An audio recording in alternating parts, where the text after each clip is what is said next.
আমার ভাইয়া ছোটবেলা থেকে আমাকে এত আদর দিয়ে বড় করছে, কখনো কোনো কিছুর অভাব ছোটবেলা থেকে বুঝতে দেয়নি।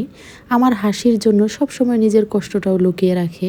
পৃথিবীতে এমন ভাই সবার ঘরে ঘরে থাকুক, যারা বোনের হাসির জন্য সব কিছু করতে পারে, আগলে রাখে নিঃস্বার্থ ভালোবাসায়। হ্যালো এভরিওয়ান, আসসালামু আলাইকুম। কি অবস্থা সবার, কেমন আছেন? আমার যেদিন সারাদিনে একটু বেশি কাজ থাকে, ওই দিন আমি খুব সকালে ঘুম থেকে উঠে যাই। গতকালকে রাত্রে এই কেকটা আমি বেক করে রেখে দিয়েছিলাম। আজকে খুব সকালে উঠে কেকটা আমি ডেকোরেশন করে নিলাম। আমার ভাইয়া দেশের বাইরে থাকে, অনেক দিন পর যখন দেশে এসেছিল, নিজের হাতে একটা পাউন্ড কেক বানিয়ে খাইয়েছিলাম। কেকটা তার এত পছন্দ হয়েছিল, তখনই বলেছিল আমি যাওয়ার সময় আবার এরকম একটা কেক বানিয়ে দিও। কালকে হচ্ছে আমার ভাইয়া আবার চলে যাবে, তাই ভাবলাম আজকে কেক বানাবো। তো প্রথমে আমি একটা ভ্যানিলা স্পঞ্জ কেক বানিয়ে নিলাম। কালকে খুব সকালেই চলে যাবে, তো আজকে হচ্ছে আমার সাথে দেখা করতে আসবে, এই জন্য হচ্ছে কেকটা বানিয়ে রাখলাম। আর এদিকে আমি রান্নাবান্নারও আয়োজন করে নিচ্ছি। যেহেতু আজকে একটু কাজ বেশি, তাই আমি সকাল সকালই রান্নার কাজগুলো করে নিচ্ছিলাম। চিকেনগুলো আমি ম্যারিনেট করে রেখেছিলাম আদা রসুন পেস্ট, শুকনা মরিচের গুঁড়া, লবণ আর লেবুর রস দিয়ে। এখন হচ্ছে ভেজে নিব। আমার কাছে চিকেন রোস্ট বানানোর সবচেয়ে ভয়ঙ্কর পার্ট হচ্ছে ভেজে নেওয়া। এই জন্য সবসময় রান্নাবান্নার শুরুতে আমি রোস্ট ভেজে নেওয়ার প্রস্তুতি নিয়ে নেই, কারণ এইটা যদি হয়ে যায় ঝামেলা অনেকটাই কমে যায়।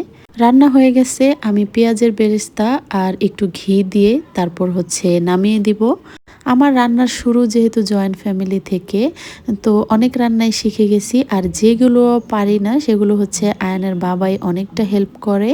বিকেলবেলা কেকটা কেটে ভাইয়াকে খেতে দিলাম। খেয়ে এত প্রশংসা করলো, যেন সব পরিশ্রম মুহূর্তেই সার্থক মনে হলো।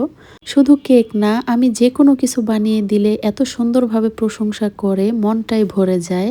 আলহামদুলিল্লাহ, ছোটবেলা থেকে ভাইয়াদের আদর আর ভালোবাসায় বড় হয়েছি।